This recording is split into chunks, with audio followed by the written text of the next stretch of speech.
Shalom, shalom. Aujourd'hui, on va partager avec vous la parole de Dieu, avec les peuples de Dieu. L'offrande et les dîmes.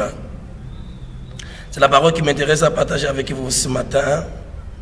Et la majorité des gens ne pratiquent pas ce message. Ou soit les dîmes, un dixième de ce qu'ils trouvent dans tout ce qu'il fait dans la vie. Il y a les autres difficiles même de faire l'offrande à l'église. C'est très dangereux, parce qu'on voit l'importance des dîmes, on voit l'importance de l'offrande. C'est l'ordonnance que l'Éternel donna à Moïse à travers les livres de Deutéronome ou les livres de Lévitique. Et Dieu a créé cette ordonnance pour donner les offrandes et les actions de grâce et les dons à l'église, soit temple de Dieu. L'efficacité de cette offrande, c'est pour aider le travail de Dieu. On offre à Dieu et c'est pour permettre que les serviteurs de Dieu qui se trouvent à l'église trouvent les moyens efficaces pour servir le Seigneur, que le travail de Dieu soit toujours à jour. Ça veut dire il marche correctement et chaque jour sans difficulté. C'est cette dîme et l'offrande qui est à la base de la bénédiction de l'homme dans la vie spirituelle et charnelle, surtout dans les matériels.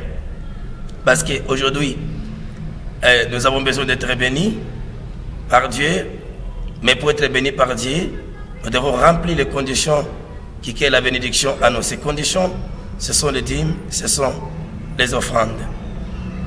Et on voit même dans le monde satanique, ce n'est que l'offrande qui crée la richesse des démons, les gens qui travaillent avec les démons. Nous, les enfants de Dieu, ce qui crée la richesse aujourd'hui, ce qui crée la prospérité de nous, les enfants de Dieu, s'appelle les dîmes et les offrandes. Nous devons respecter cette ordonnance. Cette ordonnance va nous amener d'aller très très loin avec Dieu. Il y a les livres de Matthieu, chapitre 2, verset 10 à 11. Et Matthieu chapitre 2, verset 10 à 11. Quand il a perçu l'étoile, il fit ses yeux d'une très grande joie. Il entrait dans la maison, vit les petits enfants avec Marie, sa mère, se prosternèrent et l'adorèrent. Il ouvrit ensuite les trésors, il ouvrit en présent de l'or, de l'essence et les myrtes, puis des myrtes, c'est tout. Ici nous avons les trois mages qui sont partis à Bethléem à travers la conduite et de cette étoile, et la Bible dit ils sont partis. Quand ils sont arrivés là-bas pour aller voir cet enfant qu'on appelle le roi des Juifs, qui devait être né à Bethléem selon la prophétie des prophètes. Arrivés là-bas, dans cette maison, ils ont trouvé l'enfant né d'or là-bas. Ils ont adoré, ils ont donné des offrandes. Il y a les offrandes qui m'intéressent. L'offrande qui m'intéresse, c'est l'or. Et c'est l'offrande qui coûte cher qu'on a donnée à Jésus. L'adoration était accompagnée avec l'offrande. Pour dire aujourd'hui, les vraies adorations des enfants de Dieu, surtout nous les chrétiens, cette adoration doit être accompagnée par les offrandes, les dîmes. Qu'est-ce qui se passe? Pourquoi on donne les dîmes et les offrandes? Tout ce que nous possédons ne vient pas de nous, il vient de Dieu. Il ne vient pas sur la force de l'homme, c'est la force de Dieu.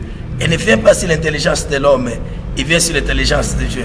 Il est très important de respecter, parce que les offrandes, il est à la base même de la bénédiction de nous, les enfants de Dieu.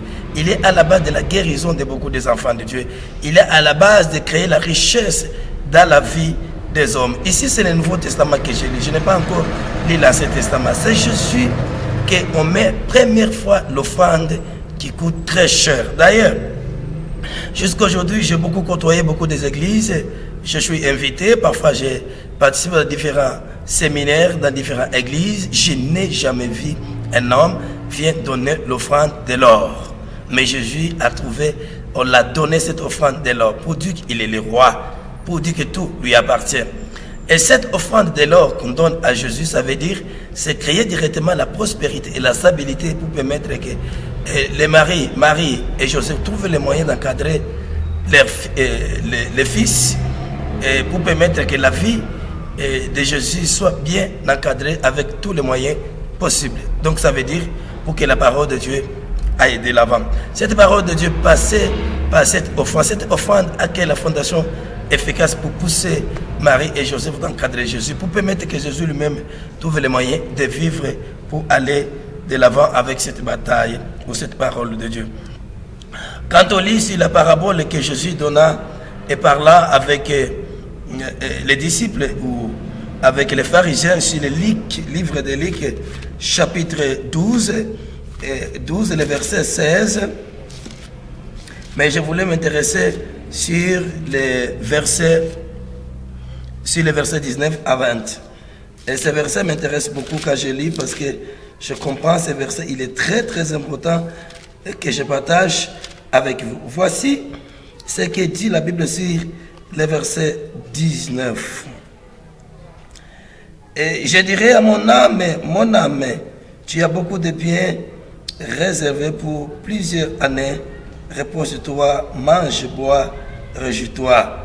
Mais Dieu lui dit, insensé, cette nuit même ton âme te sera rédemptée et ce que tu as préparé, pour qui cela sera-t-il? Ça, nous avons vu un riche qui a tout cultivé, qui a tout trouvé, il a récolté beaucoup. Et dans ce message de cette parabole de Jésus, et cet homme n'a pas reconnu que la force vient de Dieu. Cette bénédiction vient de Dieu. Cet homme a reconnu que ça lui appartient, que lui, la force vient que de lui. Maintenant, aujourd'hui, il va manger, il va faire tout ce qu'il peut faire avec son argent, avec cette richesse, parce que rien ne l'empêche, il a tout. Et Dieu a compris. En lui, il n'y avait pas la reconnaissance de Dieu dans tout ce qu'il possédait. Dieu a compris. Il n'est pas important que cet homme vit encore vivant. La Bible dit, Dieu a demandé son âme, ça veut dire, a décidé la mort de cet homme. Voilà. Il y a beaucoup de gens, même le Seigneur tue, parce qu'ils n'arrivent pas à comprendre que ce que je possède vient de Dieu. Ce que je trouve, c'est le Dieu qui me donne. Par conséquent, il y a les autres qui se jettent dans les ambiances avec les femmes. Il y a les autres, parce qu'il a l'argent, il va écraser les autres. Il y a les autres, parce qu'il va tuer les autres. Tout ça amène Dieu de retirer la vie de l'homme. Il y a même, si vous avez la chance, parfois Dieu n'a pas touché votre corps, il peut même toucher ton travail pour que tu sois pauvre, parce que tu n'as pas reconnu que le Seigneur vous a béni. Tu n'as pas reconnu que ça c'est le Seigneur qui m'a donné. Écoute-moi quelque chose important que je dois partager avec vous. Les dîmes, c'est l'impôt, ou les offrandes, c'est l'impôt que l'Éternel, que nous devons donner à Dieu. C'est comme les États. Les États ont des taxes et les impôts. C'est cet impôt-là qui crée le budget de l'État, qui crée la prospérité de l'État, qui donne le moyen à l'État pour fonctionner. Et moi, j'appelle ça, ce sont les offrandes que la population donne, ce sont les dîmes que la population donne dans leur travail. Ils donnent à l'État, ils donnent la possibilité à l'État pour fonctionner. Ça, c'est les structures bien organisées dans ce monde. Et moi, je crois, même l'initiative de l'État vient de la Bible. L'Éternel a donné beaucoup d'initiatives et beaucoup de messages à ceux qui concernent l'impôt qu'on appelle les offrandes, les actions de grâce et les dons et les dîmes. Tout ça, il a fait pour permettre que l'Église soit prospère, que l'Église trouve le moyen de fonctionner, que la parole de Dieu ne soit jamais bloquée quelque part. Si c'est les moyens qui vont pousser que la parole de Dieu aille de l'avant, où les hommes de Dieu se déplacent, les moyens sont là. C'est faciliter le travail de Dieu, c'est faciliter la transformation de l'homme, parce que les moyens sont à la disposition de l'homme. Alors Jésus donne cette parabole pour dire que cet homme n'a pas reconnu, n'a pas compris que ce qu'il possédait vient de Dieu. La conséquence, l'Éternel l'a tué. Donc, n'a pas trouvé le sens de vie de cet homme. Donc, dans ce passage biblique, ça nous informe que nous devons être très très sûrs de ce que nous faisons, parce que nous dépendons de Dieu. Ce que nous possédons vient de Dieu. Les dîmes, vous devez les faire quand vous avez 100%. Les dixièmes là, faites-les. Ça ne vous coûte de rien. C'est la pratique de la parole de Dieu qui va créer la différence dans votre vie. C'est l'obéissance de la parole de Dieu qui va vous pousser d'aller de l'avant. Et très important de faire ce travail. Alors nous avons le livre de Lévitique, chapitre 2, C'est le livre de Lévitique, chapitre 2, verset 3. J'aime ce passage biblique parce que ce passage va nous aider à comprendre les messages que je partage avec vous ce matin. Et ce message, il va vous aider. Voyez ce que dit la Bible. Ce qui restera de l'offrande sera pour Aaron et pour ses fils. C'est une chose très sainte parmi les offrandes consumées par les faits devant l'Éternel. Ça, c'est l'offrande que les enfants d'Israël faisaient. Et il fait les offrandes consumées, donc ça veut dire il vient avec les animaux qu'on sort. Et Aaron part avec ça pour offrir à Dieu. Tout ce qui reste, c'est ça, ça va servir Aaron et ses fils. Et ça veut dire quoi? Ces offrandes vont aider les hommes de Dieu, va aider l'église de Dieu à aller de l'avant. Les fils d'Aaron devaient bénéficier de cette offrande. Tout ce qui restait, c'est les fils d'Aaron et Aaron. Ça veut dire que ce n'est pas même Dieu qui mangeait, ce sont Aaron qui mangeait et ses fils qui étaient à la disposition du temple de Dieu. C'est très important. Même si on fait les offrandes, on les consomme, ce sont que les hommes qui les dépensent. Mais les hommes, ils les dépensent, ce sont les gens autorisés pour les dépenser parce que quand ils dépensent, cette offrande facilite que l'homme de Dieu sert Dieu ou construit les temples de Dieu. Nous avons beaucoup de projets à l'église. Tous les projets que nous avons, on a besoin de moyens. Et il y a beaucoup d'hommes de Dieu qui se trouvent dans l'église. Ils ont des moyens d'offrir, de donner les impôts à l'État, respecter tout ce que l'État demande. Ils ne respectent jamais ce qui est dû à l'église. Il y a même les gens qui croient que je vais offrir les offrandes spirituelles. Il n'y a pas les offrandes spirituelles. Les offrandes spirituelles, c'est ce que toi tu donnes à Dieu. Nous sommes déjà les offrandes de Dieu parce que nous sommes créés par Dieu pour servir Dieu. Nous devons respecter ce qui est dû à la Bible. Les offrandes que les enfants d'Israël donnaient, ce qui restait, c'est fils d'Aaron et Moïse et les Lévites qui bénéficiaient. Ce qui restait, ça veut dire, ce sont les gens qui étaient au service de Dieu. Ce sont les gens qui étaient au service des temples de Dieu. Donc ils bénéficient. Tout ça, il ne faut pas aller avec la haine à l'église. Il ne faut pas pratiquer ta volonté devant la volonté de Dieu. La volonté de Dieu, c'est faire les offrandes là. C'est ça la volonté de Dieu. J'ai l'impression que toi, tu pratiques ta volonté devant la volonté de Dieu. Tu ne pratiques pas, tu commences à expliquer les choses qui ne tiennent pas debout pour s'échapper à cette offrande, pour s'échapper à cette dîme-là. Voilà les messages importants. Mais on continue toujours avec les messages parce que nous avons vu Matthieu chapitre 2, verset 10 à 11, c'est les offrandes que Jésus a reçues à travers les 3 mages qui sont partis à Bethléem. Et puis nous avons vu les paraboles de Jésus et lui-même parle ici avec cet homme qui a cultivé, qui a tout trouvé et qui n'a pas reconnu que la force et la bénédiction viennent de Dieu. Ça veut dire l'homme qui n'arrive pas à comprendre et donner l'offrande à Dieu. Et les dîmes, ça veut dire l'autorité, ou soit le courage, soit la détermination, je ne sais pas, la bénédiction, soit la force qu'il a. Il ne pense pas qu'elle vient de Dieu, il pense qu'elle vient de lui. C'est très dangereux. Tout ce que nous avons, nous devons partager avec Dieu. Aujourd'hui, ça les impôts, ça les dons, ça les actions de grâce, on va appauvrir l'église. Si l'église devient pauvre, ça veut dire que le travail de Dieu ne marchera pas. Quand le travail de Dieu ne marchera pas, nous sommes à la base de cette échelle, de ce travail devant Dieu. On va aller, donc on partira dans le jugement. Le jugement va nous recevoir un jour. Ça veut dire on part directement, nous sommes dans le jugement. C'est comme si c'est le jugement qui nous attend. Et nous devons aller jusqu'au bout. Ça veut dire respecter ce qui est dû à la parole de Dieu et mettre en pratique ce que la parole nous dit. Alors voici les Malachie, cet passage, les messages emblématiques que les enfants de Dieu, parfois les hommes de Dieu contestent aujourd'hui, mais c'est les messages de Dieu. J'ai commencé par le Nouveau Testament. Avant d'arriver sur ce message, nous avons vu les livres des Actes des Apôtres, et l'église des apôtres qu'on appelle l'église primitive. Et cette église est une église très très puissante financièrement. La Bible dit, les enfants de Dieu vendaient même des champs et des maisons, donnaient l'argent aux pieds des apôtres. L'argent servait les gens qui souffrent à l'église. L'argent servait pour permettre que les apôtres trouvent les moyens de continuer à faire le travail de Dieu, trouvent les moyens de servir Dieu et de se déplacer. Donc tout ça, et puis dans cette église, il n'y avait pas un homme qui souffre. Aujourd'hui, nous avons les gens qui s'appellent, nous sommes l'église primitive. C'est très dangereux de parler ces mots parce que quand on regarde la façon que l'église fonctionne, ça n'a rien à voir avec l'église des apôtres. que les gens vendaient des maisons et des champs. Parce que vous avez un millionnaire qui se trouve à l'église, qui n'engage pas même les enfants, les frères qui se trouvent à l'église. Il engage les gens qui est en dehors de l'église. Il y a même les gens qui souffrent à l'église, les millionnaires sont là. Ça veut dire que ce n'est plus l'église primitive. L'église primitive, il n'y avait pas quelqu'un qui souffre aujourd'hui. Ça veut dire nous devons partager ce que nous possédons, ce que Dieu nous donne avec, j'insiste, au lieu d'aller au-delà de parler avec les pauvres qui souffrent. Dans l'église, nous avons déjà les gens qui souffrent, les gens qui n'ont pas l'habitation, les gens qui n'ont pas, qui n'ont pas même mangé. Vous avez l'argent, vous avez les mots. Partage avec eux. La souffrance ne doit pas régner à l'église.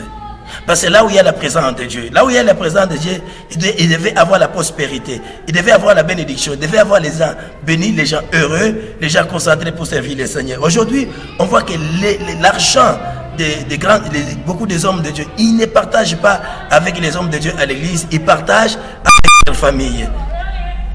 C'est très dangereux d'aller avec cette sens-là. Vous devez partager ce que Dieu vous donne avec les frères à l'église avant de sortir dehors. Tu ne peux pas aller aider les pauvres au moment qu'à l'église il y a les pauvres. Au moment où tu laisses les gens souffrir sans le travail. Et c'est très dangereux. Et vous devez partager ce que Dieu vous a donné. Ça veut dire, vous devez engager les frères qui se trouvent à l'église dans votre entreprise. S'ils n'ont pas la qualification d'étudier, parce que c'est vos frères spirituels, c'est le moment d'aller les inscrire à l'école ou soit chercher la formation et frère pour que ces frères trouvent la qualification de travailler, parce que la famille spirituelle est de toi, c'est votre famille spirituelle. Il est très important de vivre avec cette famille. C'est la famille. Quand toi tu es malade, ils vont prier pour toi. Quand tu as des problèmes, ils vont venir vous visiter. C'est très important de vivre avec cet amour avec les membres de la famille, au lieu de chercher les gens païens dehors, les gens qui n'ont pas même la crainte de Dieu pour travailler avec toi.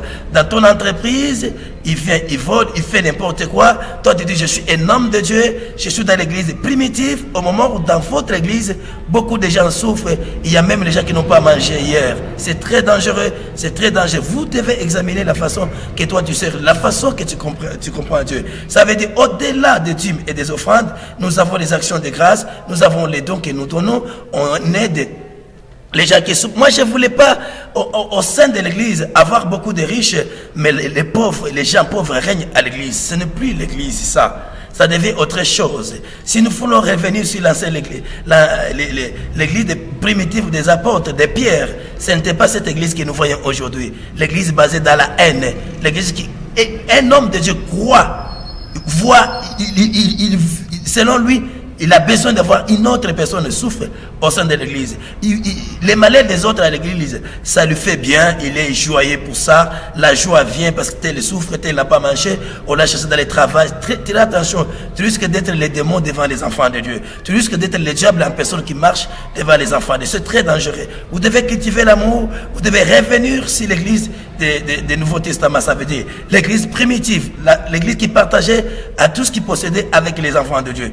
Aujourd'hui, on voit un directeur de l'entreprise qui vient à l'église. Il ne prend pas même les champs qui se trouvent à l'église, qui ont même la qualification de travailler.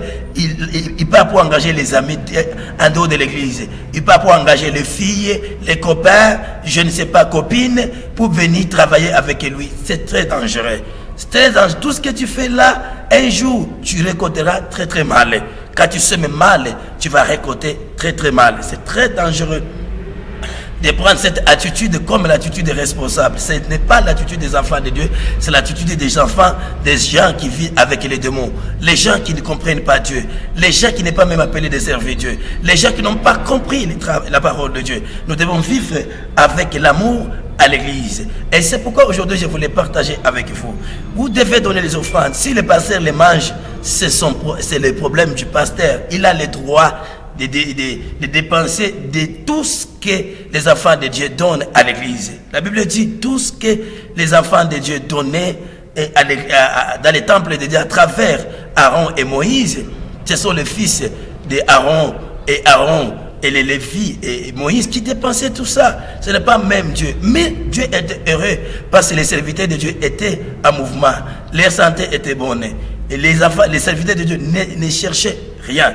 Tout ce qu'il cherchait, Dieu donnait à travers les offrandes. Il donnait à travers les dons. C'est très important. Si le livre de Lévitique chapitre 2 verset 1, quand on descend, on voit que tout ce qui restait, l'Éternel a donné les droits à les gens qui doivent dépenser. La Bible dit ce sont les choses saines.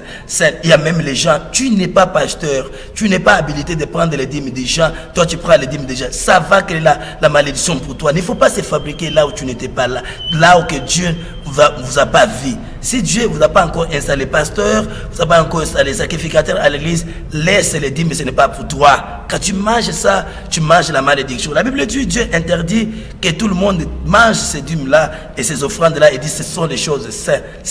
Les choses saintes mangent que les hommes Dieu, les hommes de Dieu, ça veut dire les hommes habilités de dépenser ça. Il y a beaucoup de garçons, de filles, les aventuriers qui se fabriquent eux-mêmes par-ci par-là, ils commencent à manger les dîmes des affaires d'autrui dans la maison. Donne-moi dîme, donne-moi. C'est très dangereux. On ne joue pas avec les travaux de Dieu. Dieu tue, et Dieu punit, Dieu maudit. Nous devons avoir la paix, la crainte de Dieu dans tout ce que nous faisons dans notre vie. Voici les livres emblématiques que la majorité des gens parfois ignorent, n'arrivent jamais à comprendre ces messages bibliques et puis contredire même les messages. Cet message, c'est le livre de Malachie chapitre 3 verset 8. La Bible dit, un homme trompait-il Dieu car vous me trompez? Et vous dites, à quoi trompez-nous? À quoi t'avons-nous trompé?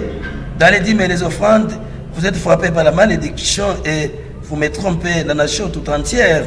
Apportez-moi à la maison du trésor toutes les dîmes, avec y ait de la nourriture dans la maison. Mets-moi à la sorte, à l'épreuve, dit l'Éternel des armées, et vous verrez si je n'ouvre pas pour vous les églises des cieux. Si je ne répands pas sur vous la bénédiction abondance, pour vous je menacerai celui qui dévorerait, et il ne vous détruira pas les fruits de la terre. Les vignes ne seront pas stériles dans votre campagne, dit l'Éternel des armées. Toutes les nations vous diront heureux, car vous serez un peu de délices, dit l'Éternel des armées. Et nous avons vu les paroles de la bénédiction annoncées sur ce passage biblique de Malachie, sur les dîmes et les offrandes. Il n'y a que la bénédiction que l'Éternel parle. Pourquoi il parle de la bénédiction? Il sait la pratique de ce message, la pratique de la parole de dîmes et des offrandes amènera toujours la bénédiction. Vous devez comprendre ça. Si les gens de ce monde amènent la bénédiction, mettent les offrandes, les hommes tuent pour avoir l'argent, mais nous, l'Éternel nous a interdit de tuer parce que le péché, mais nous a dit d'offrir ce que lui nous donne. Vous savez, tout ce que tu possèdes, ce n'est pas ton argent, ce n'est pas toi, ce n'est pas tes biens, c'est l'Éternel qui vous a donné, c'est le Seigneur Jésus-Christ qui vous a donné.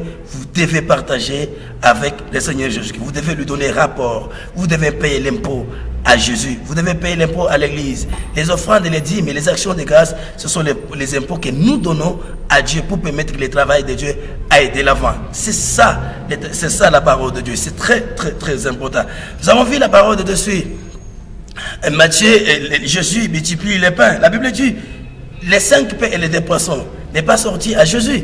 Ce sont la population qui sont partis pour écouter la parole de Dieu. Après, ils ont écouté la parole de Dieu. Malgré la faim est arrivée, et les hommes de Dieu ont mis cette offrande, on met l'offrande des poissons et 5 pains.